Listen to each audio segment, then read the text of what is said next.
नमस्कार दोस्तों, हमारे वीडियो में आपका बहुत-बहुत स्वागत है। आइए बात करेंगे बहुउद्देशीय नदी घाटी परियोजनाओं के बारे में। फ्रेंड्स, ये होगा रिवर वैली प्रोजेक्ट का जो भी आपके आगामी परीक्षाओं के लिए ये वीडियो आप बेहद उपयोगी है, क्योंकि विभिन्न प्रतियोगी परीक्षाओं में यहाँ से क्वेश्चन पूछे जाते हैं। यहाँ का जो कॉन्सेप्ट है, अगर आपका क्लियर रहेगा, तो जो भी परीक्षाएँ होंगी, वो आपके आसानी से आप उसको टारगेट कर पाएँगे, आप उसको जो है सफल कर पाएँगे और उसको जो है पास कर पाएँगे।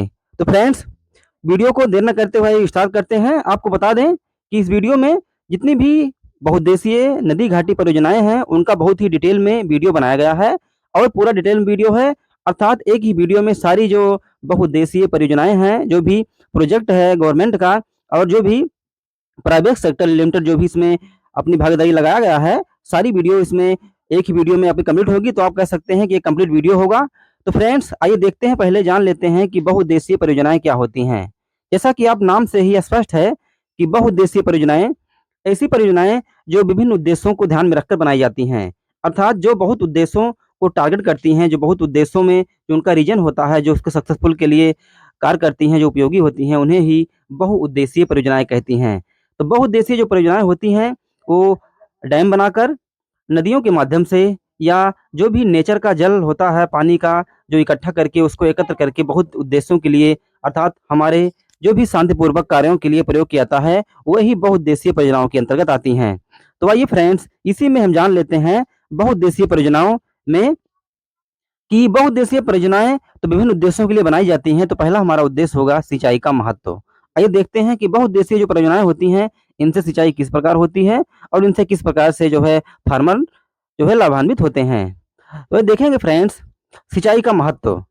भारत की जलवायु वर्ष भर कृषि उत्पादकता के अनुकूल रहती है, परंतु यहाँ सभी मौसमों में आर्द्रता आपूर्ति नहीं हो पाती, अतः सिंचाई इरिगेशन आवश्यक हो जाती है। आप जानते हैं फ्रेंड्स कि इंडिया की जो जलवायु है हर जगह एक जैसी नहीं रहती है, क्योंकि यहाँ किसी भी समय वर्षा का माहौल हो सकता है, कभी गर्मी इतनी भयानक पड़ रही है जैसा कि आप देख ही रहे हैं और अनुमान लगाया गया है वैज्ञानिकों का, जो हमारे भौतिकविद और जो भूगोलविद हैं वो बताते हैं कि आने वाले टाइम में भी इस तरीके से ज़्यादा गर्मी का प्रचंड रूप जो है झेलने को मिलेगा। तो फ्रेंड्स, देखिए, हर जगह ना तो मैदान आपके समतल मिलेंगे, ना हर जगह आपको एक जैसा माहौल मिलेगा, ना हर जगह जलवायु मिलेगी, ना हर जगह मौसम एक जैसा रहेगा। तो इसी को ध्यान में रखते हुए भारत की जलवायु पर जो कृषि उत्पादकता के अनुकूल रहती है, क्योंकि कहा गया है अगर जलवायु जो है सही रहती है या जलवायु कृषि के अनुकूल रहती है, तो फसलें उस तरीके से अच्छी होती हैं, अच्छी पैदावार देती हैं और फसलें जलवायु पर ही डिपेंड करती हैं। भारतीय कृषि मानसून पर अत्यधिक निर्भर है, क्योंकि मानसून के हिसाब से यहाँ जो है कृषि की बुआई की जाती है। बहुत प्रकार की जो कृषि होती है, बहुत प्रकार की फसलें होती हैं, उगाई जाती हैं, क्योंकि वो मानसून पर डिपेंड करती हैं। जिस वर्ष मानसून ठीक नहीं रहता, उस वर्ष फसलें नष्ट हो जाती हैं या उनका उत्पादन अपेक्षानुरूप नहीं हो पाता। अतः कृषि की नियमितता व उत्पादकता को बनाए रखने के लिए सिंचाई की आवश्यकता होती है। भारत में वर्षा का वितरण भी काफ़ी असमान है। कम वर्षा वाले क्षेत्रों में वर्षा की न्यूनता के कारण सिंचाई आवश्यक हो जाती है। मानसून अनिश्चितता के कारण भारत में सिंचाई का विशेष महत्व है। भारत में सिंचाई के प्रमुख साधनों के अंतर्गत नहरें, कुएँ, नलकूप, डीजल पंप सेट, तालाब आदि आते हैं। वर्तमान में ड्रिप व स्प्रिंकलर सिंचाई से भी जो है फसलों को सिंचा जाता है, अर्थात उनके जो है लाभान्वित किया जाता है, सिंचाई भी की जा सकती है। स्वतंत्रता के पश्चात भारत के सिंचित क्षेत्र में अत्यधिक विस्तार हुआ है। यहाँ 1951 में भारत में कुल सिंचित क्षेत्र 226 लाख हेक्टेयर था, वहीं वर्ष 2014-15 तक बढ़कर 683.83 लाख हेक्टेयर तक पहुँच गया है। तो फ्रेंड्स, हमने देखा सिंचाई के महत्व के बारे में और सिंचाई किन-किन उद्देश्यों से की जाती है। आपने देखा कि जो यहाँ की कृषि है वो मानसून पर किस तरीके से निर्भर है, क्योंकि आप पाएँगे इंडिया का जो आपका भौतिक स्वरूप है उसमें आप देखेंगे कि हर जगह एक जैसा प्लेन नहीं है, मैदान नहीं है, कहीं इस तरीके से बलुई मिट्टी है, तो कहीं पहाड़ जैसे बड़े-बड़े हैं, कहीं-कहीं नदी ही है, कहीं-कहीं इस तरीके से पानी रहता है कि लोग उसमें फसलें नहीं उगा सकते। कहीं-कहीं इस तरीके से जलवायु रहती है, बारिश ही होती रहती है, कहीं गर्मी होती रहती है, कहीं बरसात ही होती रहती है, तो वहाँ वहाँ के अनुकूल जो है फसलें उगाना किसानों के लिए लाभकारी होता है। तो आइए फ्रेंड्स, इसी क्रम में बात करेंगे प्रधानमंत्री कृषि सिंचाई योजना। जब हमने टॉपिक छेड़ा है सिंचाई का महत्व के बारे में, अर्थात नहरें, कुएँ, तालाब, झरने जो भी माध्यम से सिंचाई होती है, तो उसी में इसी को ध्यान रख के हुए गवर्नमेंट ने भी इस प्रकार का सराहनीय कार्य किया है। तो इसी में देखेंगे फ्रेंड्स, प्रधानमंत्री कृषि सिंचाई योजना। प्रधानमंत्री कृषि सिंचाई योजना केंद्रीय कैबिनेट की आर्थिक मामलों की समिति ने 1 जुलाई 2015 को प्रधानमंत्री कृषि सिंचाई योजना (पीएमकेएसवाई) को स्वीकृति प्रदान की। प्रधानमंत्री कृषि सिंचाई योजना के अंतर्गत अगले 5 वर्षों 2015 से 2020 के लिए 50,000 करोड़ रुपए उपलब्ध कराए गए हैं। पीएमकेएसवाई अर्थात प्रधानमंत्री कृषि सिंचाई योजना का मुख्य उद्देश्य सिंचाई को प्रभावी बनाते हुए हर खेत को पानी की सुविधा सुनिश्चित करना है, जिससे प्रति बूंद अधिक फसल पर ड्रॉप मोर क्रॉप के लक्ष्य को सफल बनाया जा सके। प्रधानमंत्री कृषि सिंचाई योजना जो है फ्रेंड्स, वो प्रति बूंद अधिक फसल अर्थात पर ड्रॉप मोर क्रॉप के लक्ष्य को जो है सफल बनाया जा सके। आइए बात करेंगे इस योजना का लक्ष्य क्या है, इस योजना का एम क्या है, इस योजना का उद्देश्य क्या है। इस योजना का लक्ष्य सिंचाई में निवेश की प्रक्रिया में एकरूपता लाते हुए दक्षता को प्रभावी बनाना है।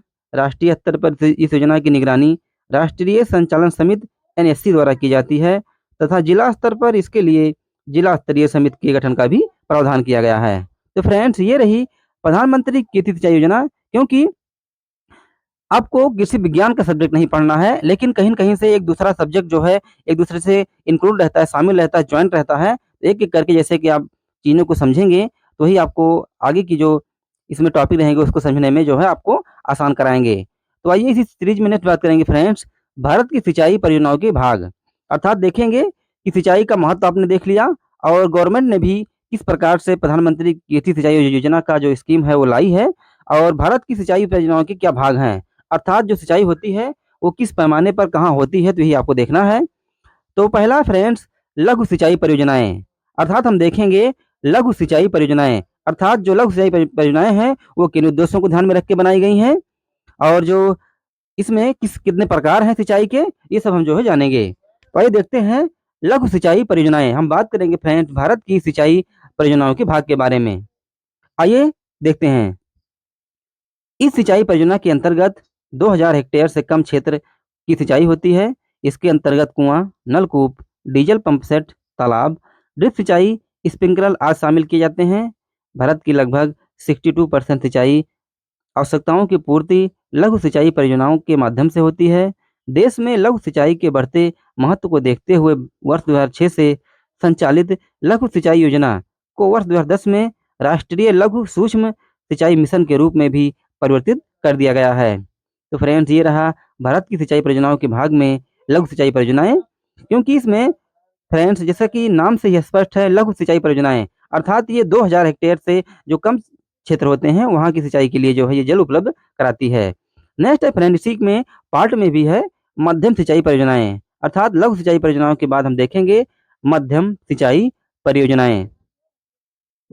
इस सिंचाई परियोजना के अंतर्गत 2000 से 10,000 हेक्टेयर तक क्षेत्र की सिंचाई होती है। इसमें नहरों द्वारा सिंचाई प्रमुख है, क्योंकि छोटी नहरों को इसी वर्ग में रखा गया है। जैसा कि आपने देखा फ्रेंड्स, लघु सिंचाई स्कीम 2000 हेक्टेयर से भी कम क्षेत्र के लिए उपलब्ध रहती है और जो 2000 से 10,000 हेक्टेयर तक की जो क्षेत्र की सिंचाई होगी वो मध्यम सिंचाई परियोजनाओं के अंतर्गत होगी।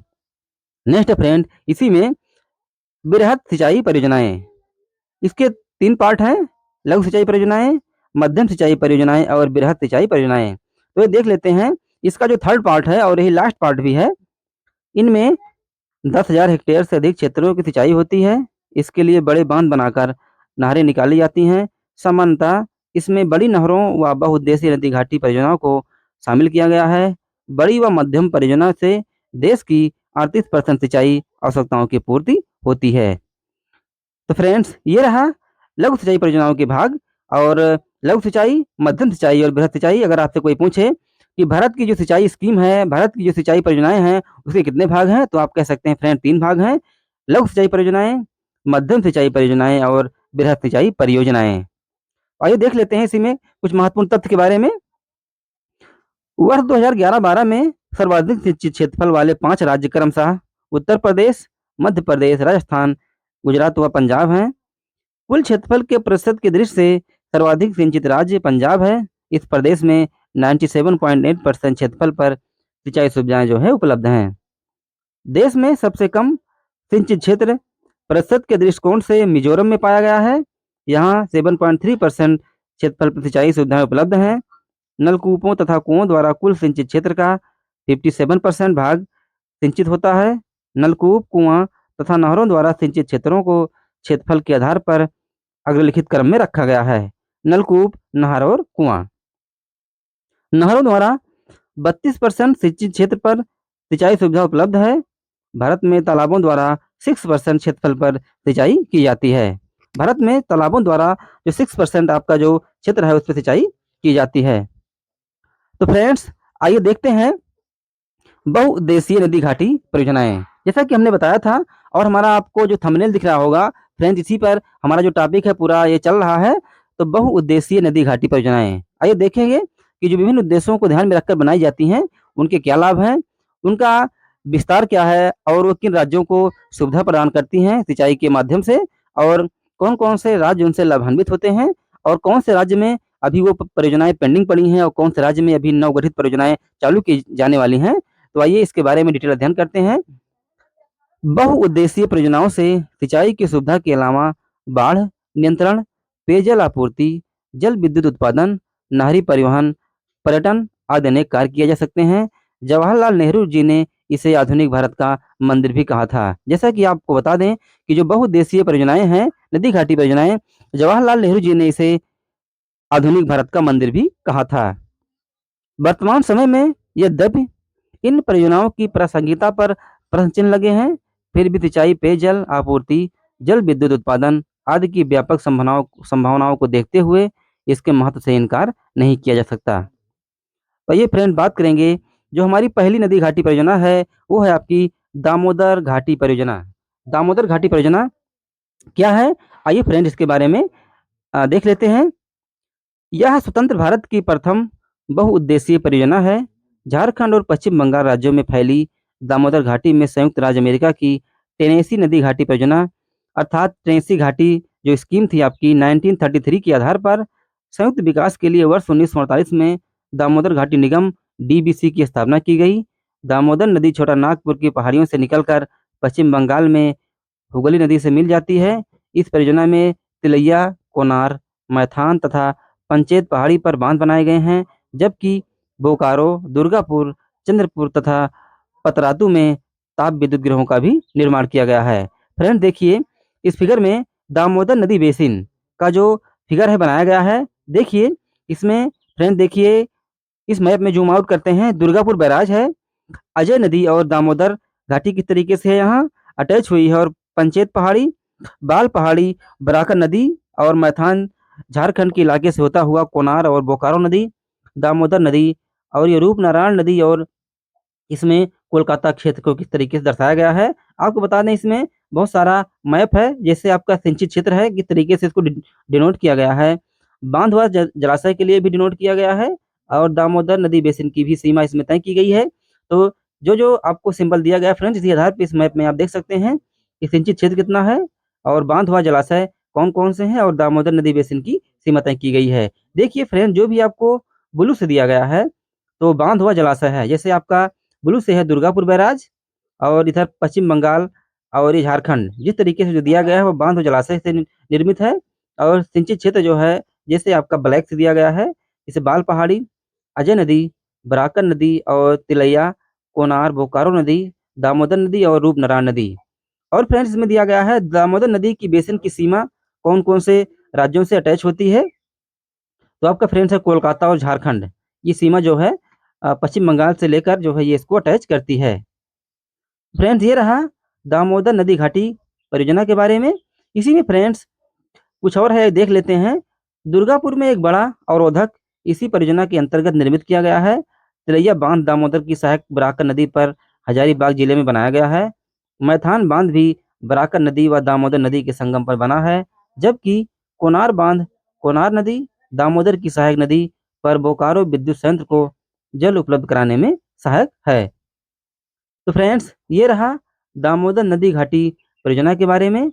आइए बात करेंगे इसी सीरीज में भाखड़ा नांगल परियोजना के बारे में। भाखड़ा नांगल परियोजना क्या है, इसका आइए डिटेल से अध्ययन करते हैं।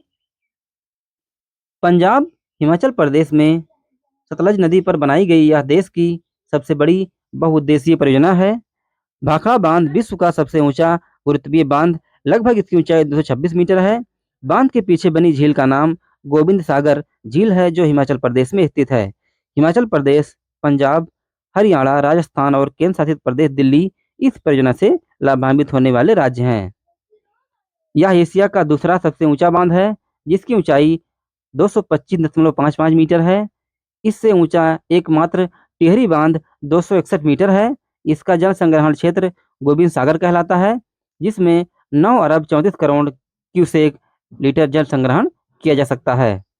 तो फ्रेंड देख लीजिए, ये है भाखड़ा नागल जो परियोजना है, उसका ये फिगर बना हुआ है। यहाँ देखिए भाखड़ा नागल बांध, और ये नागल बांध है रोपड़ जलमुक्त स्रोत जो पंजाब से अटैच होता हुआ आनंदपुर साहिब, और इसे शिमला, कालका हिमाचल प्रदेश, ताजेवाला मुख्य जलप्रपात और उत्तर प्रदेश यमुना नदी इस तरीके से यहाँ अटैच होती हुई मिल रही है। अम्बाला हरियाणा और करनाल, सतलज यमुना लिंक नहर, भाखड़ा मुख्य द्वार है। फ्रेंड देखिए, ये पंजाब से होता हुआ निकल गया धुरी, संगरूर, लुधियाना, और ये आनंदपुर साहिब होते हुए पंजाब को ज़्यादा ये जल उपलब्ध करा रहा है, क्योंकि बता दें कि भाखड़ा नागल बांध जो है वो पंजाब में ही स्थित है, और ज़्यादातर जो सिंचाई होती है वो पंजाब राज्य को इससे जो है मिलती है। वैसे भी दिल्ली, हरियाणा और राजस्थान भी इससे जो है लाभान्वित होने वाले राज्य और केंद्र शासित प्रदेश हैं मुख्यतः, लेकिन ज़्यादातर जो है सिंचाई ये पंजाब राज्य को ज़्यादातर ये जल उपलब्ध कराता है। जैसा कि फ्रेंड्स आप इस फिगर में देख रहे हैं, और ताजे वाला मुख्य जल स्रोत जो है ये उत्तर प्रदेश की जो यमुना नदी जहाँ से टच हुई है फ्रेंड, यहाँ से इसे होकर इस को सिंचाई जो है प्रदान करती है। यहाँ इधर के जो भी साइड में जो भी जिले या जो भी स्टेट जो है बसे हुए हैं, उनको जो है ये लाभान्वित करते हैं। इस जल संग्रहण क्षेत्र की गिनती मध्य प्रदेश के इंदिरा सागर बांध 12 अरब 22 करोड़ क्यूसेक लीटर के बाद देश के तीसरे सबसे बड़े जल संग्रहण क्षेत्र के रूप में होती है। यह बांध सतलज व ब्यास नदी में आने वाली बाढ़ से सुरक्षा करता है तथा सिंचाई के लिए जल विद्युत भी उपलब्ध कराता है। फ्रेंड्स जैसा कि आप इस फिगर में देखें, और अब आइए चलते हैं नेक्स्ट जो हमारी परियोजना है वो है रिहंद बांध परियोजना। रिहंद बांध परियोजना, तो ये फ्रेंड्स के बारे में देख लेते हैं कि क्या है रिहंद बांध परियोजना।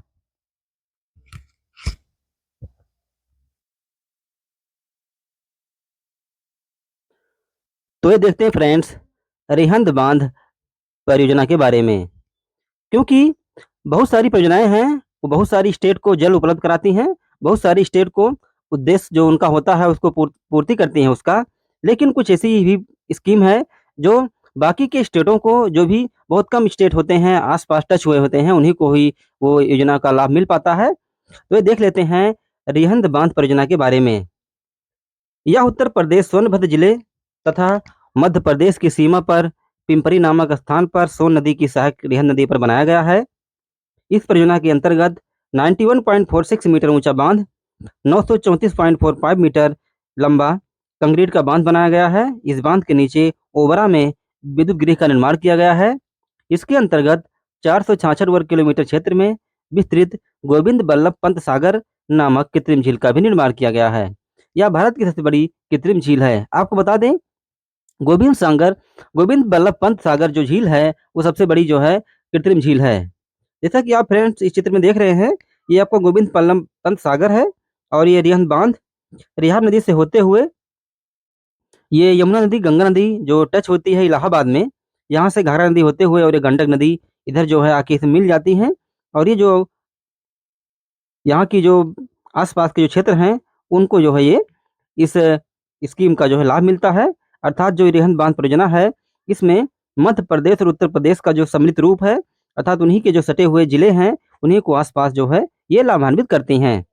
फ्रेंड जैसा कि आप यहाँ पे देख रहे हैं इस फिगर में, इसको जूम आउट करके भी आप देख सकते हैं, क्योंकि यहाँ नदी होते हुए रिहंद नदी जो है आपकी, और ये गोविंद बल्लभ पंत सागर जो है जिसे आप सबसे बड़ी कृत्रिम झील जो है इसका नाम दिया गया है, गंडक नदी है, और घाघरा नदी होते हुए ये गंगा यमुना सरस्वती जो भी इलाहाबाद में आपको टच करती हैं, नदी से होते हुए इधर जो है इसका जो है प्रभावित क्षेत्र रहता है। तो फ्रेंड्स ये रहा रिहंद बांध परियोजना के बारे में। आइए आगे देखते हैं हीराकुंड बांध परियोजना के बारे में। आइए देख लेते हैं हीराकुंड बांध परियोजना। उड़ीसा का शोक कहलाने वाली नदी महानदी पर उड़ीसा के संबलपुर से 15 किलोमीटर की दूरी पर स्थित हीराकुंड नामक स्थान पर यह परियोजना निर्मित की गई है। इस परियोजना के अंतर्गत हीराकुंड नामक स्थान पर 4800 मीटर लंबा तथा 61 मीटर ऊंचा बांध बनाया गया है। इस बांध की सुरक्षा के लिए बाईं ओर 10 किलोमीटर तथा दाईं ओर 11 किलोमीटर लंबे मिट्टी के बांध बनाए गए हैं। इन तीनों बांधों की कुल लंबाई 25.8 किलोमीटर है, अतः यह विश्व का सबसे लंबा बांध है। क्योंकि जो हीराकुंड बांध है फ्रेंड्स, यह विश्व का सबसे लंबा बांध है और आपको बता दें फ्रेंड्स, ये मिट्टी से ही बनाया गया है। देख लीजिए फिगर में, ये हीराकुंड बांध जो है और ये हीराकुंड बांध परियोजना के अंतर्गत आता है। देखिए महानदी, और ये महानदी से होते हुए बंगाल की खाड़ी में जो भी जाके यहाँ टच होता है बंगाल की खाड़ी में। वैसे जानते भी हैं कि बहुत सारी नदियों का जो जल होता है वो बंगाल की खाड़ी में जाके मिल जाता है, अर्थात वो गिर जाता है वहाँ पानी। तो इस परियोजना के अंतर्गत हीराकुंड नामक स्थान पर 4800 मीटर लंबा बांध बनाया गया है और 61 मीटर ऊंचा, और यह विश्व का सबसे लंबा बांध भी है। तो हीराकुंड जो बांध है आपका, ये विश्व का सबसे ऊंचा बांध है और फ्रेंड्स ये मिट्टी से निर्मित किया गया है। चलिए इसी में आगे देख लेते हैं कि ब्यास परियोजना क्या है। ब्यास परियोजना हम देखेंगे। ब्यास परियोजना यह सिंचाई सुविधा एवं विद्युत उत्पादन की उत्तर पश्चिमी भारत की एक प्रमुख परियोजना है, जो पंजाब, हरियाणा एवं राजस्थान की संयुक्त परियोजना है। इस परियोजना का निर्माण पंजाब के कपूरथला जनपद में सतलज व ब्यास नदी के संगम पर किया गया है। ब्यास नदी हिमाचल प्रदेश के कांगड़ा जिले में रोहतांग दर्रे के समीप स्थित नेहरू कुंड, जिसे ब्यास कुंड के नाम से भी जानते हैं, से निकलती है, जो कपूरथला में हरिके नामक स्थान पर सतलज नदी में मिलती है। यहीं पर हरिके बैराज भी बनाया गया है। इसी से राजस्थान नहर निकलती है, जो अब इंदिरा नहर के नाम से जानी जाती है। यह पूर्णतया पक्की व ढकी हुई विश्व की सबसे लंबी 466 किलोमीटर नहर है, जो राजस्थान के गंगानगर, बीकानेर, जैसलमेर जनपदों से होकर गुजरती है और उत्तर पश्चिमी राजस्थान की शुष्क भूमि को सिंचाई सुविधा उपलब्ध कराती है। इसी नहर के कारण राजस्थान के उत्तरी पश्चिमी क्षेत्र गंगानगर, बीकानेर तथा जैसलमेर को भविष्य का अन्न भंडार भी कहा जाने लगा है। इस परियोजना के अंतर्गत योग नामक स्थान पर ब्यास बांध बनाया गया है, जिसे योग बांध के नाम से भी जानते हैं। फ्रेंड्स आपने देखा ब्यास परियोजना के बारे में। ब्यास परियोजना देखिए फिगर में, ब्यास परियोजना से संबंधित जो है आपका मैप है, और यहाँ सिंचाई सुविधा एवं विद्युत उत्पादन की उत्तर पश्चिमी भारत की एक प्रमुख परियोजना है, जो पंजाब, हरियाणा एवं राजस्थान की संयुक्त जो है परियोजना है। क्योंकि फ्रेंड्स जो ब्यास परियोजना होती है, जो ब्यास परियोजना है वो पंजाब, हरियाणा और जो राजस्थान की संयुक्त परियोजना है, अर्थात इसमें ये स्टेट भी अपना योगदान देते हैं। तो फ्रेंड्स आइए देख लेते हैं। छोटी परियोजनाओं में है आपकी गंडक परियोजना, और कोसी परियोजना तो इससे थोड़ी बड़ी है, लेकिन आप देख लेते हैं पहले गंडक परियोजना। यह परियोजना नेपाल के सहयोग से पूरी की गई है। इसमें मुख्य नहर गंडक पर बने वाल्मीकि नगर बैराज से निकाली गई है। फ्रेंड गंडक जो परियोजना है, यह जो है वाल्मीकि नगर बैराज से निकाली गई है। इसमें मुख्य नहर गंडक पर जो आपका वाल्मीकि नगर बैराज बना हुआ है वहीं से निकलती है और नेपाल के सहयोग से पूरी की गई है। फ्रेंड्स यह इंडिया की नहीं है, यह नेपाल के सहयोग से पूरी की गई है, लेकिन इंडिया में ही है, लेकिन इसका जो भागीदारी है फ्रेंड्स वो नेपाल लगाया है। तो देख लीजिए ये गंडक परियोजना का ये फिगर है। इसमें आप देख लीजिए गंडक परियोजना किस तरीके से यहाँ नेपाल का सहयोग से होते हुए, और इसमें मुख्य नहर गंडक पर बने वाल्मीकि नगर बैराज से निकाली गई है। क्योंकि ये वाल्मीकि नगर बैराज है, इधर ही इस परियोजना का निर्माण किया गया है और इधर से ही जो है गंडक नहर जो है इधर से जो है निकलती है। और देख लीजिए इसमें मुख्य नहर जो है वो गंडक है और वाल्मीकि नगर बैराज जो है इसमें निकाला गया है, अर्थात वो बांध बनाया गया है। तो फ्रेंड्स आइए इसी में नेक्स्ट देखेंगे कोसी परियोजना के बारे में। हमने बात किया हीराकुंड डैम, गंडक परियोजना, ब्यास परियोजना, रेहन बांध परियोजना, दामोदर नदी बेसिन और दामोदर घाटी परियोजना, भाखड़ा नागल बांध परियोजना। तो इसी क्रम में हम नेक्स्ट देखेंगे फ्रेंड्स कोसी परियोजना। यह परियोजना बिहार राज्य में नेपाल के सहयोग से पूरी की गई है। विनाशकारी बाढ़ों के कारण कोसी को बिहार का शोक कहा जाता है। मुख्य नहर कोसी पर बने हनुमान नगर बैराज नेपाल से निकाली गई है। देखिए फ्रेंड्स इस फिगर में ये कोसी परियोजना है आपकी। देखिए नेपाल पश्चिमी कोसी नहर, और ये भारत से होते हुए पश्चिमी संरक्षित क्षेत्र कोसी नदी, पूर्व संरक्षित क्षेत्र जो है, और ये भारत पूर्वी कोसी नहर, और ये भारत में जो भी अटैच है फ्रेंड इसका जो क्षेत्र है, इधर ही जो है लाभ प्राप्त करते हैं। और ये बांध पुनः स्थापन और सुधार परियोजना, इसमें फ्रेंड देखेंगे बांध पुनः स्थापन और सुधार परियोजना 19 सितंबर 2018 को प्रधानमंत्री की अध्यक्षता में आर्थिक मामलों की मंत्रिमंडलीय समिति ने बांध पुनः स्थापन और सुधार परियोजना ड्रिप के लिए 3,466 करोड़ रुपए के संशोधित लागत अनुमान को स्वीकृति प्रदान की है। इस योजना में 198 स्थापित बांध परियोजना के पुनः स्थापन का प्रावधान है। ये परियोजनाएं भारत के 7 राज्यों केरल, मध्य प्रदेश, उड़ीसा, तमिलनाडु, कर्नाटक, झारखंड, दामोदर घाटी निगम तथा उत्तराखंड जल विद्युत निगम लिमिटेड भी शामिल किए गए हैं इसमें। तो फ्रेंड्स, ये रहा कोसी परियोजना के बारे में। आइए फ्रेंड्स, इस सीरीज में हम बात करेंगे इंदिरा गांधी अर्थात राजस्थान नहर परियोजना के बारे में। इंदिरा गांधी जो नहर था उसे राजस्थान नहर के नाम से भी जानते हैं। आइए देख लेते हैं ये स्कीम क्या है और इस स्कीम से कौन कौन से स्टेट जो है लाभ पाते हैं। इस परियोजना द्वारा रावी और ब्यास नदियों का जल सतलज नदी में लाया गया है। ब्यास नदी पर पौंग नामक बांध बनाया गया है। इसका मुख्य उद्देश्य नए क्षेत्रों को सिंचित करके कृषि योग्य बनाना है। इसके द्वारा उत्तर पश्चिमी राजस्थान के श्री गंगानगर, बीकानेर तथा जैसलमेर जिलों की सिंचाई की जा सकती है। यह भारत की सबसे लंबी नहर है। मुख्य नहर को इंदिरा नहर के रूप में भी जानते हैं, जो भारत का सबसे बड़ा कमान क्षेत्र विकसित करता है।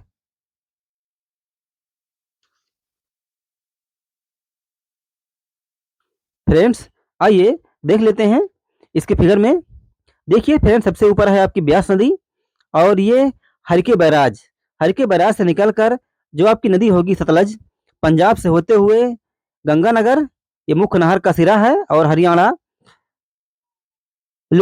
लुनकरनसर और चूरू, बीकानेर मुख्य नहर के रूप में पुछ, और जैसलमेर, बाड़मेर, राजस्थान। इसमें संकेतक भी दिया गया है। पहला आपका है चरण 1 में और चरण 2। चरण 1 देखिए नीचे बहाव का संकेत दिया गया है, और ये चरण 1 में ही नीचे उत्थापक क्या है, और चरण 2 में आपका नीचे बहाव है और नीचे उत्थापक क्या है, ये फ्रेंड्स आपको दिया गया है। तो संकेतक फ्रेंड्स आपको हेल्प करते हैं कि फिगर को आप अच्छी तरीके से समझ पाएं, इसलिए संकेतक का फ्रेंड्स इस्तेमाल किया जाता है। गंगानगर आप देख रहे हैं, ये पाकिस्तान और हरियाणा के बीच में जो है ये जो इंदिरा गांधी नगर निकाली गई है नहर। और देखिए ब्यास नदी सबसे ऊपर है फ्रेंड्स, यहाँ हर के बैराज आपको बता ही दिया गया है, बनाया गया है। यहाँ से मुख्य जो नहर है पुछ जैसलमेर अर्थात राजस्थान जिले से जो है ये स्टेट से जो है निकल जाती है, और यहाँ के जो भी आसपास के बसे हुए क्षेत्र हैं, जो भी स्टेट हैं, जो भी स्टेट के जो डिस्ट्रिक्ट हैं, वो इससे जो है इस परियोजना द्वारा जो है लाभान्वित होते हैं।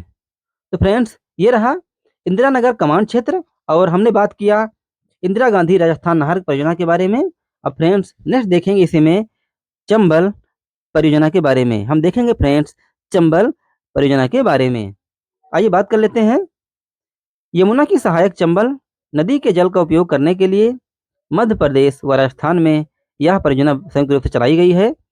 इस योजना के अंतर्गत मध्य प्रदेश में गांधी सागर बांध तथा राजस्थान में राणा प्रताप सागर बांध, जवाहर सागर बांध तथा कोटा बैराज भी बांध बनाए गए हैं। इस परियोजना का मुख्य उद्देश्य चंबल नदी की द्रोणी में मृदा का संरक्षण, कंजर्वेशन ऑफ सॉइल जो है करना है। क्योंकि बता दें आपको फ्रेंड्स, इसका जो मुख्य उद्देश्य है, क्योंकि जो भी परियोजनाएं चलाई जा रही हैं इनका कोई न कोई उद्देश्य होता है, कोई न कोई एम होता है, कोई न कोई टारगेट होता है। तो विभिन्न उद्देश्यों को ध्यान में रख के बनाई गई हैं, इसीलिए इसका नाम बहुउद्देशीय परियोजनाएं रखा गया है। तो इसका मुख्य उद्देश्य है फ्रेंड्स चंबल परियोजना का ये जो है मृदा का संरक्षण करना है, क्योंकि अगर मृदा का संरक्षण होगा तभी जो ये स्कीम है फ्रेंड्स, इस स्कीम को जिसके उद्देश्य में सफल हो पाएगी।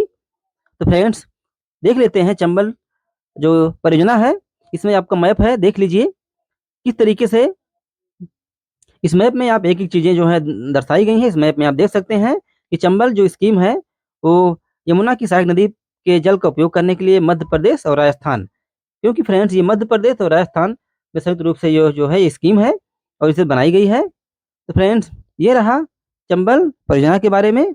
आइए नेक्स्ट आगे देखते हैं फ्रेंड्स नागार्जुन सागर परियोजना के बारे में। फ्रेंड बहुत सारी परियोजनाएं हैं, हम सभी का एक-एक करके डिटेल में अध्ययन कर रहे हैं। तो बात करेंगे इस सीरीज में नागार्जुन सागर परियोजना के बारे में। आइए देख लेते हैं। इस परियोजना का निर्माण आंध्र प्रदेश के गुंटूर जिले तथा तेलंगाना के नालगोंडा जिले में स्थित नंदीकोंडा गांव के समीप कृष्णा नदी पर किया गया है। कृष्णा नदी पर बांध बनाने की योजना सर्वप्रथम सन 1903 में हैदराबाद के निजाम और ब्रिटिश इंजीनियरों ने बनाई थी, जिससे तेलंगाना को सिंचित किया जा सके। आधिकारिक रूप से इस परियोजना का शिलान्यास प्रथम प्रधानमंत्री पंडित जवाहरलाल नेहरू जी ने किया था और ये 10 दिसंबर 1955 को किया था, जो वर्ष 1967 से पूरी हुई। यह देश के उन पुराने बांधों में से एक है जिसका प्रयोग सिंचाई के साथ साथ आसपास के क्षेत्र को जल विद्युत उपलब्ध कराने के लिए भी किया गया है। इस बांध से नालगोंडा, सूर्यापेट, पश्चिमी गोदावरी, गुंटूर, कृष्णा और खंखम जिलों के किसानों को लाभ होता है। तो फ्रेंड्स देख लीजिए, नागार्जुन सागर जो परियोजना है, देख लीजिए उसका फ्रेंड ये डायग्राम है और देखिए मैप में भी आप देख सकते हैं इसको। इंडिया के मैप में जैसे आप जाएंगे नागार्जुन सागर परियोजना कहाँ है तो आपको बता देगा वो स्टेट, क्योंकि स्टेट है आंध्र प्रदेश और तेलंगाना। आंध्र प्रदेश और तेलंगाना में ये जो है स्कीम है नागार्जुन सागर परियोजना। तो आंध्र प्रदेश और तेलंगाना जो स्टेट है फ्रेंड्स, और इसमें नालकोंडा जिला जो है उसी में नंदी कोंडा गांव के समीप ये जो है कृष्णा नदी पर बनाई गई है। फ्रेंड्स आप जानते भी होंगे कि तेलंगाना और ये आंध्र प्रदेश के बीच जो नदी गई है टच होते हुए इनकी बाउंड्री को, वो आपकी कृष्णा नदी पर है।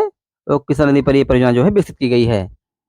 तो फ्रेंड्स देख लीजिए, इसमें ये रहा आंध्र प्रदेश और तेलंगाना और ये कृष्णा नदी गई है। तो फ्रेंड्स यहाँ के जो भी स्टेट और जो भी डिस्ट्रिक्ट हैं यहाँ से जो है इस परियोजना से लाभ प्राप्त करते हैं। तो फ्रेंड्स ये रहा नागार्जुन सागर परियोजना के बारे में। अब आगे देख लेते हैं तुंगभद्रा परियोजना। देख लेते हैं फ्रेंड्स तुंगभद्रा परियोजना के बारे में। आइए बात करते हैं इस इम्पोर्टेंट टॉपिक पे। यह आंध्र प्रदेश तथा कर्नाटक राज्य के सहयोग से कृष्णा नदी की सहायक तुंगभद्रा नदी पर मल्लोपुरम के निकट बनाई गई है। यह दक्षिण भारत की सबसे बड़ी बहुउद्देशीय नदी घाटी परियोजना है। इस बांध के फलस्वरूप निर्मित पंपा सागर नामक जलाशय 365 वर्ग किलोमीटर क्षेत्रफल में फैला हुआ है। इससे 3 नहरें निकाली गई हैं, जिसमें कनारा नहर की लंबाई 340 किलोमीटर, निम्न स्तर नहर की लंबाई 350 किलोमीटर तथा उत्तर स्तर की नहर की लंबाई 196 किलोमीटर है, जिनसे 6 लाख हेक्टेयर भूमि की सिंचाई होती है। इस परियोजना के अंतर्गत मुनीराबाद, हम्पी व हासपेट में विद्युत गृह भी बनाए गए हैं। तो फ्रेंड्स ये रही तुंगभद्रा परियोजना। देख लेते हैं फ्रेंड्स इसके डायग्राम में, ये फिगर है आपका तुंगभद्रा परियोजना का। देख लीजिए फ्रेंड्स, यहाँ आंध्र प्रदेश और कर्नाटक, पिछला आपका था नागार्जुन जो सागर परियोजना थी उसमें आंध्र प्रदेश और तेलंगाना था। इसमें फ्रेंड आंध्र प्रदेश और कर्नाटक राज्य के सहयोग से ये भी नदी आपकी कृष्णा नदी ही होगी, वहाँ ये मलपुरम के निकट बनाई गई है फ्रेंड, जैसा कि हमने आपको बता दिया है। और यह भारत की सबसे बड़ी बहुउद्देशीय नदी घाटी परियोजना है। जो तुंगभद्रा परियोजना है फ्रेंड्स, वो भारत की सबसे बड़ी बहुउद्देशीय नदी घाटी परियोजना है फ्रेंड्स, जैसा कि आप फिगर में देख रहे हैं। और फिगर में आपको समझने में आसानी होगी क्योंकि इसका जो कॉन्सेप्ट है फ्रेंड, फिगर को साथ में लेकर चलना है। और अगर फिगर को साथ में आप लेकर चलेंगे तो इसकी लोकेशन और कौन कौन से स्टेट हैं, डिस्ट्रिक्ट हैं, ये आपको इसके बारे में सारी डिटेल जानकारी मिल जाएगी। तो आइए फ्रेंड्स बात कर लेते हैं 2-3 छोटी परियोजनाएं हैं। जैसे आपकी है पहली मयूराक्षी परियोजना, तो इसमें छोटी परियोजनाएं हैं। इसी क्रम में बात कर लेते हैं मयूराक्षी परियोजना के बारे में।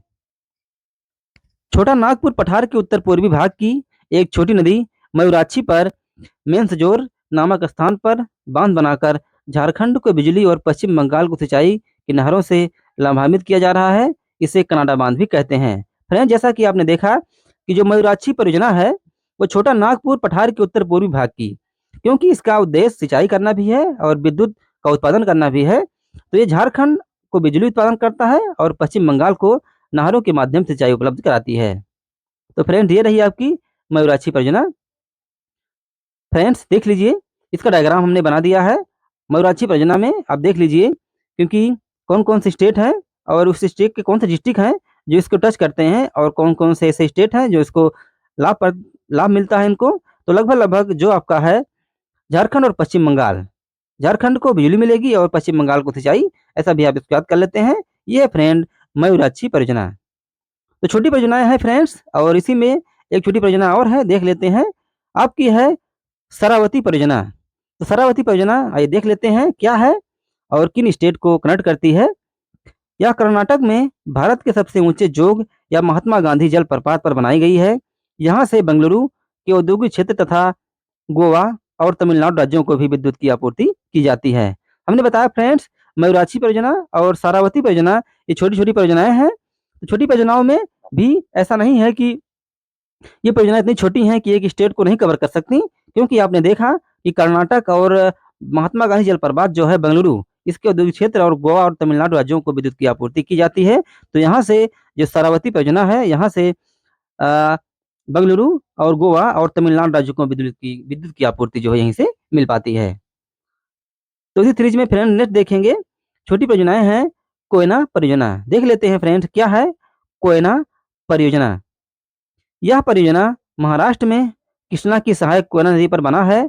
मुंबई पुणे औद्योगिक क्षेत्र को यहीं से विद्युत की आपूर्ति की जाती है। वैसे फ्रेंड्स आपको बता दें कि जो भी डैम इस तरीके से बनाए गए हैं, जो भी नदी घाटी परियोजनाएं हैं विकसित की गई हैं नदियों पर, उनका मुख्य उद्देश्य फ्रेंड्स दो ही है, एक सिंचाई करना और दूसरा विद्युत की आपूर्ति करना। तो लगभग लगभग आप देख रहे हैं, जो भी हम परियोजना लेके चल रहे हैं उसमें आपको एक ही चीज़, दो ही चीज़ कॉमन मिल रही है। एक तो उनका मुख्य उद्देश्य सिंचाई करना है और दूसरा जो मुख्य उद्देश्य है वो विद्युत की आपूर्ति करना। बाकी के और उद्देश्य छोटे-छोटे होते हैं, तो उनको ध्यान में न रखकर फ्रेंड्स इसमें जो मुख्य उद्देश्य हैं 2, वही लगभग-लगभग जो है हर हर परियोजनाओं का लक्ष्य जो है इसमें रखा गया है। तो फ्रेंड्स ये रहा कोयना परियोजना का डायग्राम, आप इसमें देख लीजिए फ्रेंड्स। और चलिए इसी में हम नेक्स्ट बात करेंगे बगलिहार परियोजना के बारे में। बात करेंगे फ्रेंड्स, क्या है बगलिहार परियोजना। यह जम्मू कश्मीर में चिनाब नदी पर 450 मेगावाट की जल विद्युत परियोजना है। इस बांध के निर्माण को पाकिस्तान 1960 ईस्वी के सिंधु जल समझौते का उल्लंघन मानता है। यह समझौता विश्व बैंक की मध्यस्थता में हुआ था, जिसने अभी हाल ही में भारत के पक्ष में स्वीकार करते हुए बांध की ऊंचाई 1.5 मीटर घटाने को कहा है। चिनाब नदी पर भारत द्वारा बनाई जा रही दुलहस्ती परियोजना को लेकर भी दोनों देशों में अक्सर विवाद होता रहता है। फ्रेंड्स, जो चिनाब नदी पर भारत द्वारा बनाई जा रही दुलहस्ती परियोजना है, इसे लेकर दोनों देशों में अक्सर जो है तनाव की स्थिति रहती है। आप जानते हैं भारत पाकिस्तान में लगभग लगभग तनाव की स्थिति हमेशा बनी रहती है विभिन्न कारणों से को लेकर। तो ये कारण यहाँ भी फ्रेंड्स आपको देखने को मिलेगा। तो फ्रेंड्स ये रही बगलिहार परियोजना का डायग्राम। और बगलिहार परियोजना आप जानते हैं जम्मू कश्मीर में जो चिनाब नदी है उसमें 450 मेगावाट की जल विद्युत परियोजना बनाई गई है। इसका मुख्य उद्देश्य फ्रेंड है विद्युत का उत्पादन करना। और ये पाकिस्तान के और भारत के संबंध में ये जो मध्यस्थता में हुआ था, और इसका जो मध्यस्थता करने वाला फ्रेंड्स संगठन था वो था आपका विश्व बैंक। और इसकी बांध की कुछ लंबाई ज़्यादा थी, तो इसे जो है घटाने का निर्देश दिया गया है, क्योंकि लोगों का ये अनुमान रहता है कि अगर बांध की लंबाई उस तरीके से होगी तो जलवायु या बहुत सारी मौसमी दशाओं का प्रभाव प्रतिकूल उन पर नहीं पड़ेगा। तो इसलिए जो है फ्रेंड्स कहीं न कहीं ये जो है रीज़न होते हैं। तो आइए इस सीरीज में बात कर लेते हैं किशन गंगा परियोजना के बारे में। हम बात करेंगे फ्रेंड्स किशन गंगा परियोजना के बारे में। यह जम्मू कश्मीर में झेलम नदी पर 330 मेगावाट की जल विद्युत परियोजना है। भारत झेलम नदी की शाखा के रूप को जल को दूसरी शाखा में ले जाने के लिए 21 किलोमीटर लंबी भूमिगत सुरंग बनाने की योजना भी बना रहा है। पाकिस्तान इसे 1960 ईस्वी के सिंधु जल समझौते का उल्लंघन मानता है। झेलम नदी पर भारत द्वारा बनाई जा रही बुलर बैराज परियोजना को लेकर भी दोनों देशों में अक्सर विवाद रहता है। सितंबर 2011 में अंतर्राष्ट्रीय न्यायालय ने भारत को बांध निर्माण व सूखा संचालन की अनुमति दे दी थी, परंतु साथ ही यह भी निर्देश दिया गया है कि भारत इस नदी पर ऐसा कोई अस्थायी कार्य नहीं करेगा जिससे नदी में जल प्रवाह बाधित हो। 30 मार्च 2018 को किशन गंगा जल विद्युत परियोजना के कुल तीनों यूनिट 3x110 को कमीशन और सिंक्रोनाइज बिजली ग्रिड के साथ कर दिया गया है। 19 मई 2018 को प्रधानमंत्री ने इसका उद्घाटन जो है किया था। फ्रेंड्स ये रही किशन गंगा परियोजना का जो डायग्राम है, आप इसमें देख लीजिए, क्योंकि ये झेलम नदी पर बनाया गया है और जम्मू कश्मीर में है। मुख्य उद्देश्य इसका जो है विद्युत उत्पादन करना है। और कभी-कभी क्या होता है कि पाकिस्तान इसका विरोध करता है, क्योंकि जो 1960 में सिंध जल समझौता हुआ था उसी को लेकर अक्सर इसमें विवाद रहता है। और इसमें जो बुलर बैराज भी बनाई जा रही है और बुलर बैराज परियोजना जो है इसको भी लेकर अर्थात दोनों देशों में विवाद रहता है। 2011 में अंतर्राष्ट्रीय न्यायालय ने भारत को बांध निर्माण व सूखा संचालन समिति की अनुमति दे दी थी कि आप बांध बना सकते हैं, लेकिन आप इस तरीके से करेंगे कि ताकि जो नदी का जल का प्रवाह होगा उससे बाधित न रहे, बाकी आप अपने उद्देश्यों में सफल हों, लेकिन जो इसका अस्थायी उल्लंघन ना हो। और 30 मार्च 18 को किशन गंगा जल विद्युत परियोजना के कुल तीनों यूनिट जो हैं वो कमीशन और सिंक्रोनाइज बिजली ग्रिड के साथ कर दिया गया है। 19 मई 2018 को प्रधानमंत्री ने इसका उद्घाटन जो है किया था। तो फ्रेंड्स ये रही किशन गंगा परियोजना, आप देख लीजिए, क्योंकि डायग्राम में इन परियोजनाओं को समझने में आसानी मिलती है, क्योंकि लोकेशन चल जाता है पता इससे, और ये चलता है पता कि कौन सा स्टेट है, कौन सा डिस्ट्रिक्ट है, इससे लाभान्वित हो रहा है, कहाँ बिजली के माध्यम सिंचाई होती, कहाँ इसको बिजली उत्पादन की आपूर्ति की जा रही है, और कहाँ सिंचाई का जो है इसमें साधन बनाया गया है। तो फ्रेंड्स आपने देखा। तो आइए नेक्स्ट हम लोग बात करेंगे पोलावरम परियोजना के बारे में। हम बात करेंगे पोलावरम परियोजना।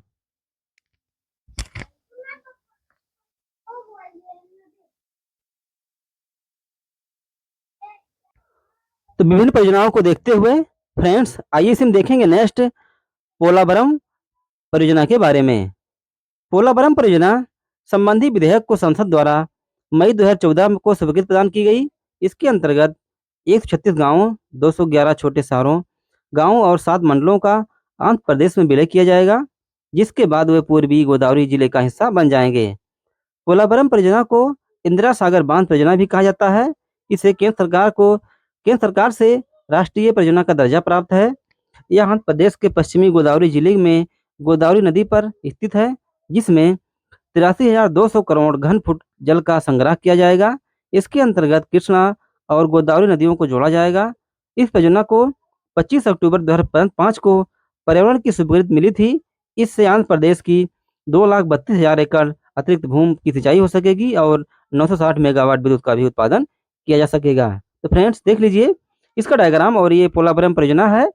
आपको बता दें कि इसका जो उद्देश्य है फ्रेंड्स वो विद्युत की आपूर्ति करना और सिंचाई सुविधा उपलब्ध कराना, क्योंकि इसमें आंध्र प्रदेश को 2,32,000 एकड़ अतिरिक्त भूमि की सिंचाई हो सकेगी, क्योंकि आंध्र प्रदेश में लगभग जो भी क्षेत्रफल है उसमें सिंचाई मैक्सिमम जो है इसी परियोजना के माध्यम से होगी, अर्थात पोलावरम परियोजना के माध्यम से होगी, और विद्युत का उत्पादन भी जो है होगा।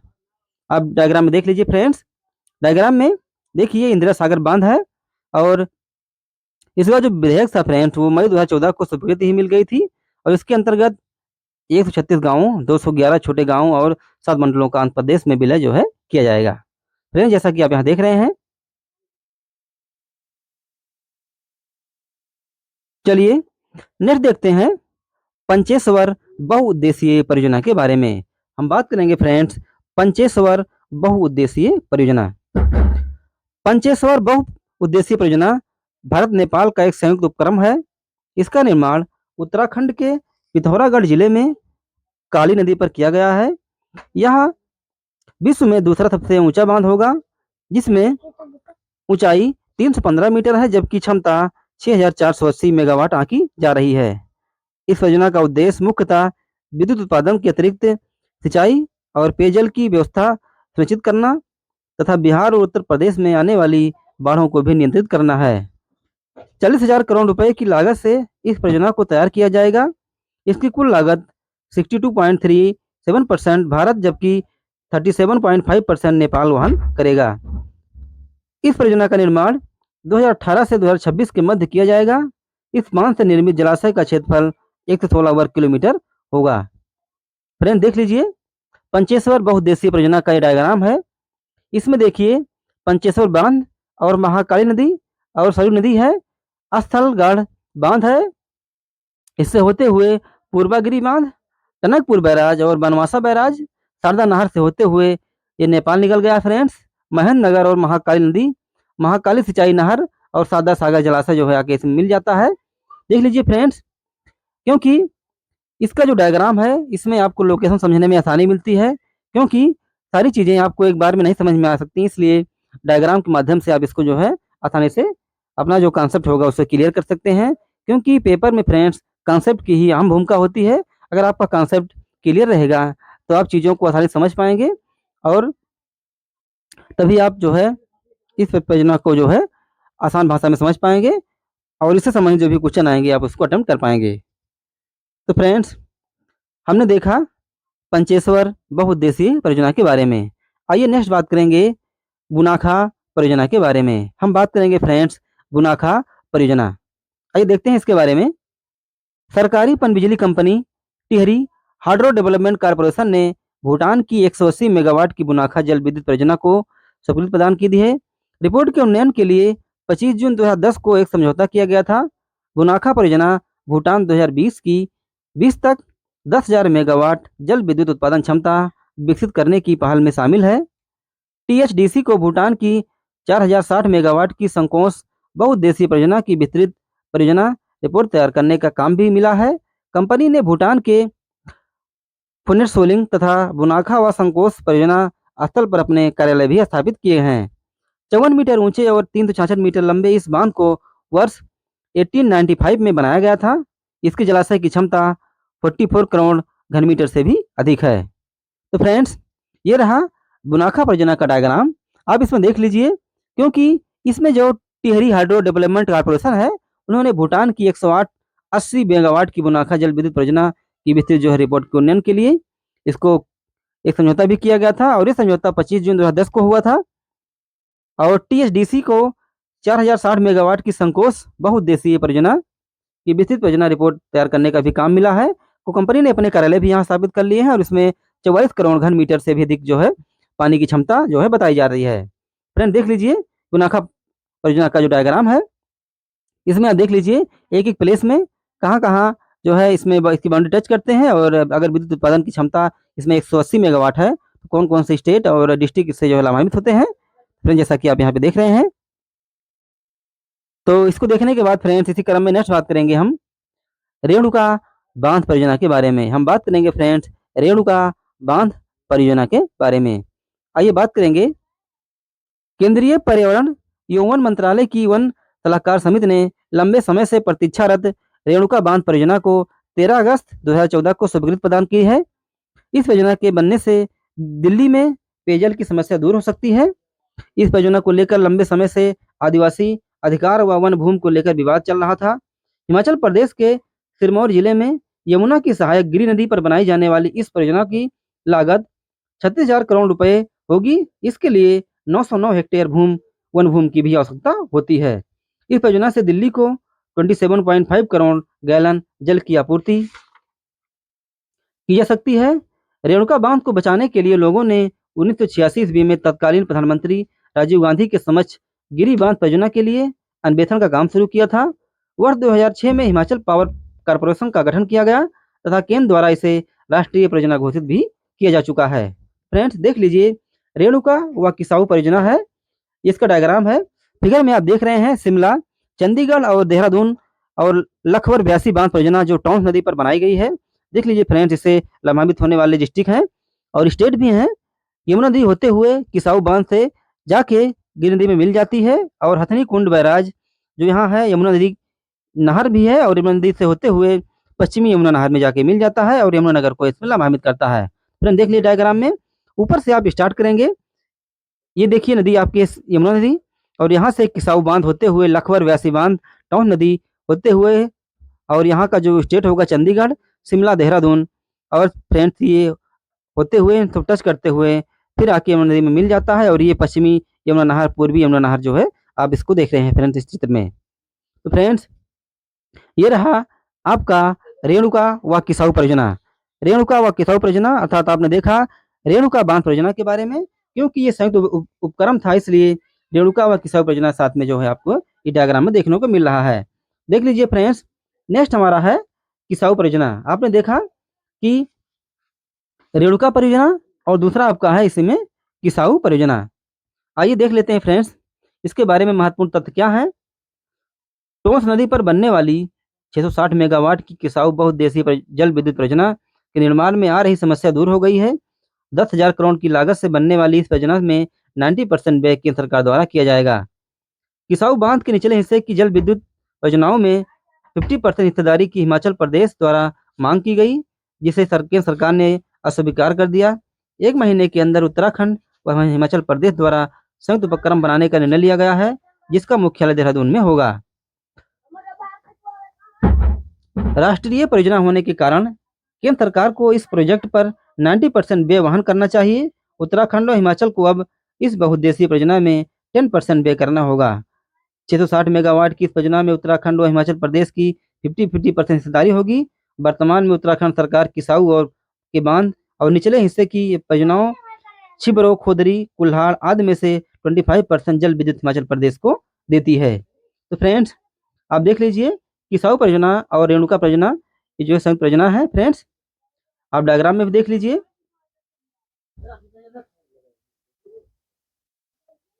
क्योंकि इसका डायग्राम उसी तरीके से होगा जिस तरीके से आपका रेणुका परियोजना का था, इसी प्रकार से किसाऊ परियोजना का था।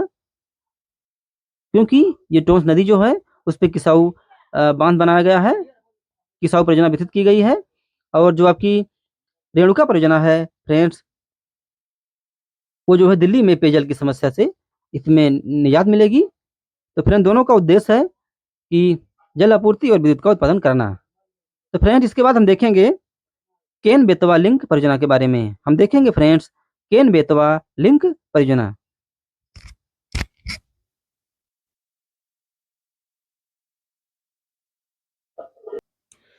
केन बेतवा लिंक परियोजना, इसका शुभारंभ 25 अगस्त 2005 को प्रायद्वीपीय नदी विकास योजना के अंतर्गत किया गया था।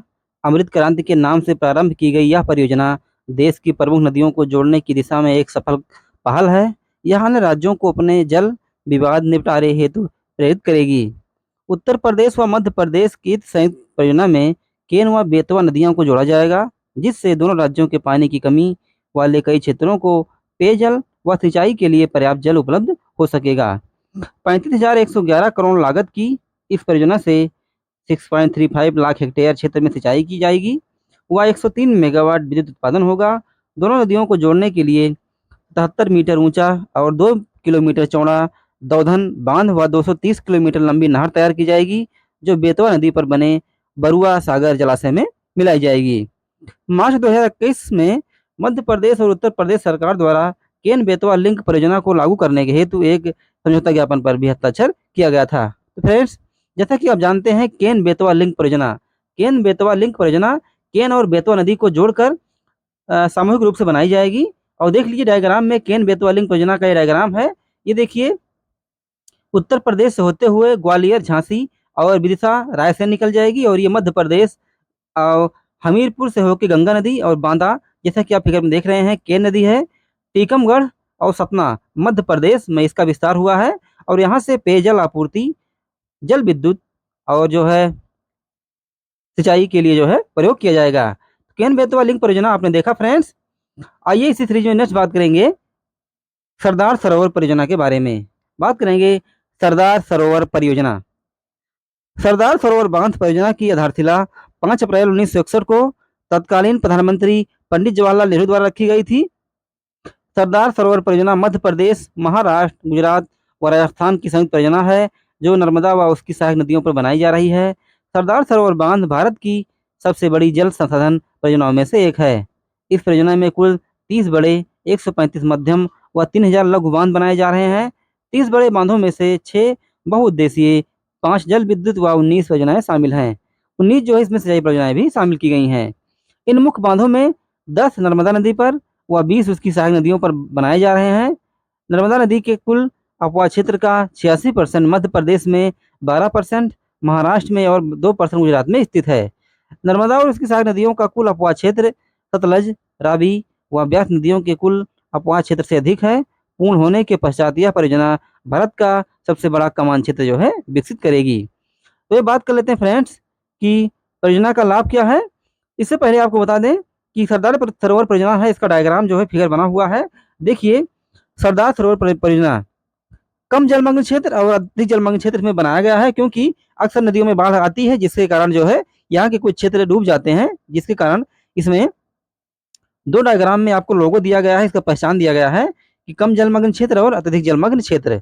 देखिए गुजरात ये पश्चिम में और खारगोन मध्य प्रदेश, महाराष्ट्र और प्रस्तावित ये मैसूर बांध है, यहाँ से खंडवा होते हुए प्रस्तावित नर्मदा सागर बांध और प्रस्तावित ओमकारेश्वर बांध, ये यहाँ से जो है इसको लाभ प्राप्त करते हैं। क्योंकि मध्य प्रदेश, महाराष्ट्र और गुजरात और राजस्थान, ये 4 राज्यों को मिलाकर ये परियोजना बनाई गई है। मध्य प्रदेश, महाराष्ट्र, गुजरात व राजस्थान की ये संयुक्त परियोजना है, जो नर्मदा व उसकी सहायक नदियों पर बनाई जा रही है। सरदार सरोवर बांध भारत की सबसे बड़ी व जल संसाधन परियोजनाओं में से एक है। फ्रेंड, यहाँ तक आपने देखा, आइए बात कर लेते हैं परियोजना का लाभ क्या है, अर्थात जो परियोजनाएं बनाई गई हैं उनसे क्या लाभ है। तो आइए इसके संबंध में बात करते हैं। इस परियोजना से 1450 मेगावाट विद्युत उत्पादन संभव होगा, जिसमें 57% मध्य प्रदेश, 27% महाराष्ट्र और 10-16% गुजरात को लाभ प्राप्त होगा। गुजरात के 15 जिलों में लगभग 18.45 लाख हेक्टेयर भूमि की सिंचाई संभव हो सकेगी। इस प्रकार गुजरात में सूखे के प्रभाव को कम किया जा सकेगा। वर्तमान समय में इसका 75% भाग सूखा प्रभावित रहता है। इसके अतिरिक्त राजस्थान के बाड़मेर व जालौर तथा महाराष्ट्र के पर्वतीय जनजातीय क्षेत्रों में सिंचाई भी संभव हो सकेगी। इस परियोजना में 131 नगरीय केंद्र व 9,633 से अधिक गांवों को घरेलू जलापूर्ति उपलब्ध कराई जा सकती है। 17 सितंबर 2017 को प्रधानमंत्री ने गुजरात राज्य के नर्मदा जिले के केवड़िया नामक स्थान पर नर्मदा नदी पर बना सरदार सरोवर बांध राष्ट्र को समर्पित किया।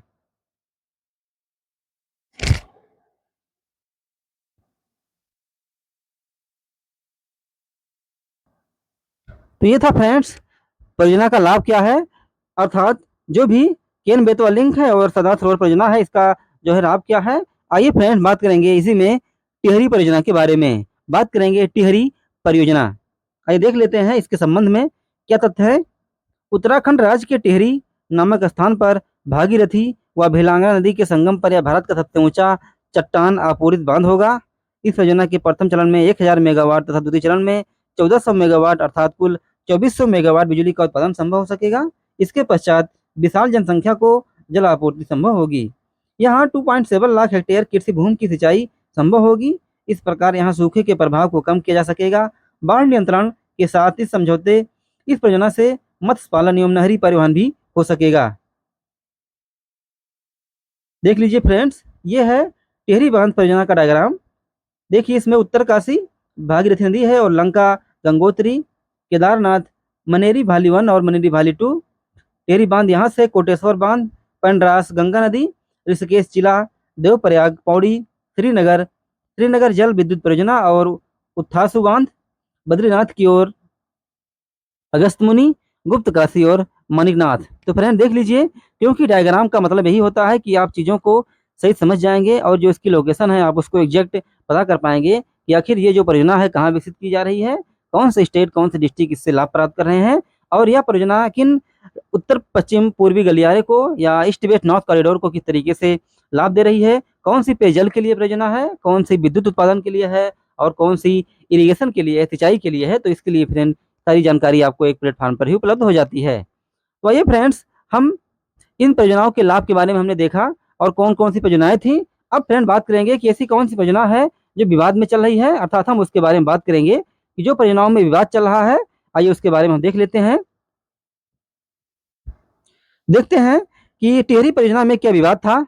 यह भूकंप क्षेत्र के जोन में आता है जो कि भूकंप संभाव्यता की दृष्टि से अत्यधिक संवेदनशील है। यह यहाँ रिक्टर स्केल पर 8 से भी अधिक तीव्रता के भूकंप आ सकते हैं। इस परियोजना से 22 गांव पूर्णतः एवं 76 गांव अंततः डूब सकते हैं। इससे 2500 हेक्टेयर भूमि नष्ट हो सकती है एवं 60,000 लोग विस्थापित हो सकते हैं। यद्यपि इस बांध की कुल आयु लगभग 160 वर्ष अनुमानित की गई है, परंतु गाद जमा होने से बांध की आयु में 61 वर्ष की कमी आ सकती है। इस प्रकार बांध की लागत लाभ अनुपात में भी वृद्धि होगी। पुनर्स्थापना व पुनर्वास हेतु पर्याप्त राजनीतिक व प्रशासनिक इच्छा शक्ति की भी आवश्यकता है। बांध की ऊंचाई को कम करने के संबंध में भी विवाद है। बांध समर्थकों का कहना है कि इससे विद्युत उत्पादन में कमी आएगी। इसके अतिरिक्त इस परियोजना में अब तक 400 करोड़ रुपए खर्च हो चुके हैं, अतः इसे अवरुद्ध करना समुदाय नहीं होगी।